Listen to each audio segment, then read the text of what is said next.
Viewers, the latest news about Ethiopia, Amhara, Afar, and Tigray region is that, viewers, according to the latest reports received from several reliable sources, Tigray Defense Force soldiers has gained full control over the region of Birhale, Abala, and Magala in Afar.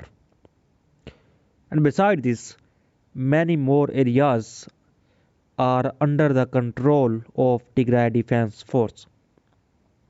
And heavy fighting is also going on between Ethiopian National Defense Force, its allies, and Tigray Defense Force in several areas of Afar region.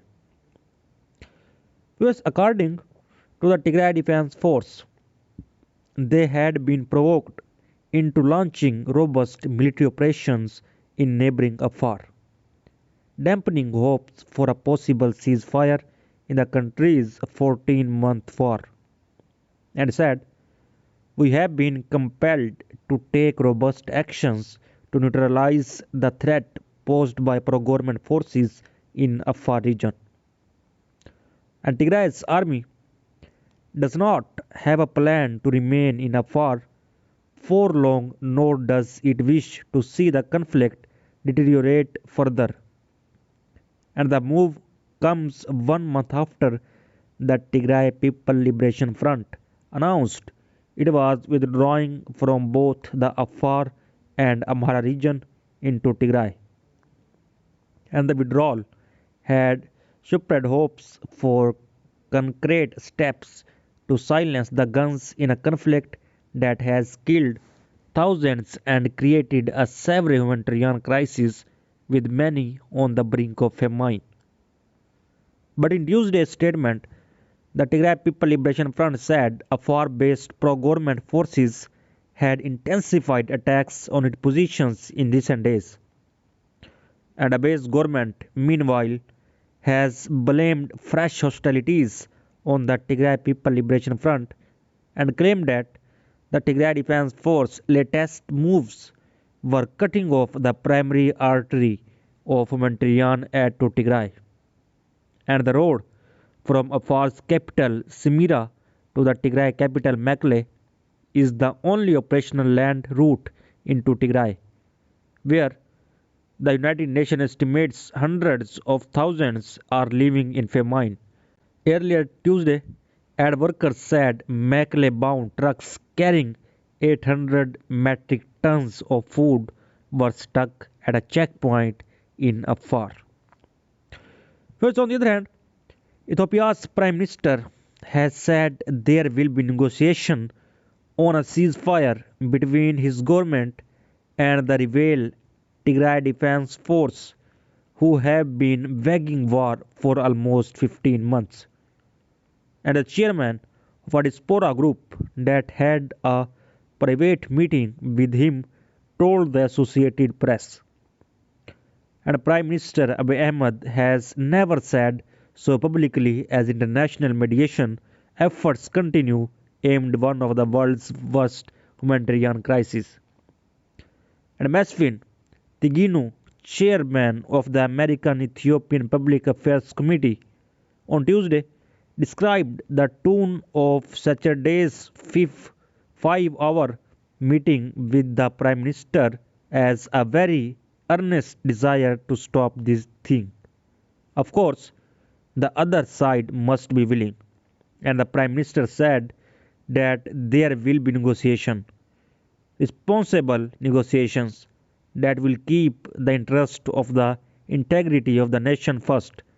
And the new US Special Envoy who visited Ethiopia last week would have ideas about the process, Mesfin said. And even approaching negotiation between Ethiopia's government and the Tigray People Liberation Front, which dominated the country's repressive government before Abiy took office, has been a challenge in part because the government declared the Tigray People Liberation Front a terrorist group after the war began in November 2020.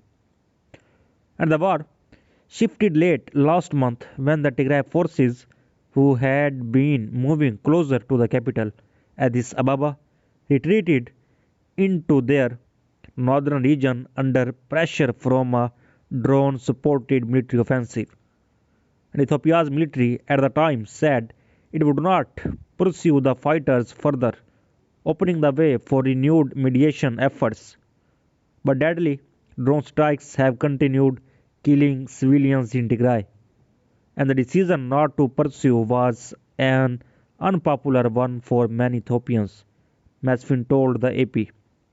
Most people wanted the Prime Minister to advance, really finish this war, he said. That's why his committee requested a meeting, and they expected Abiy's deputy or chief of staff to attend, but the Prime Minister walked in. At first, the discussion was a little hostile to Abiy, Masfin said, but the Prime Minister told the diaspora group that you have to trust me on this one.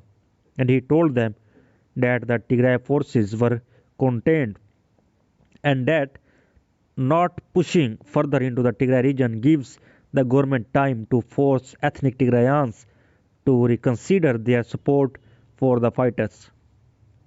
And they want the population to push the Tigray People Liberation Front to negotiate, Masvin said of Abiy's government. And he described the Prime Minister a Nobel Peace Prize winner who has largely shaved away from the international spotlight since the war began, as charming at times, serious most of the time, very patient with us. He listened, and there was no immediate comment on the chairman's account from Abiy's spokeswoman, Biline Siom, or from Tigray Forces spokesman Geta Chorida. An official with US Special Envoy David Satterfield did not immediately respond to questions, and the US has given no details about Satterfield's first Ethiopia visit as Special Envoy last week. And on Tuesday, the State Department said he would be traveling to Egypt, the United Arab Emirates, Turkey, and Israel through 4th February to discuss Sudan and the Horn of Africa at large.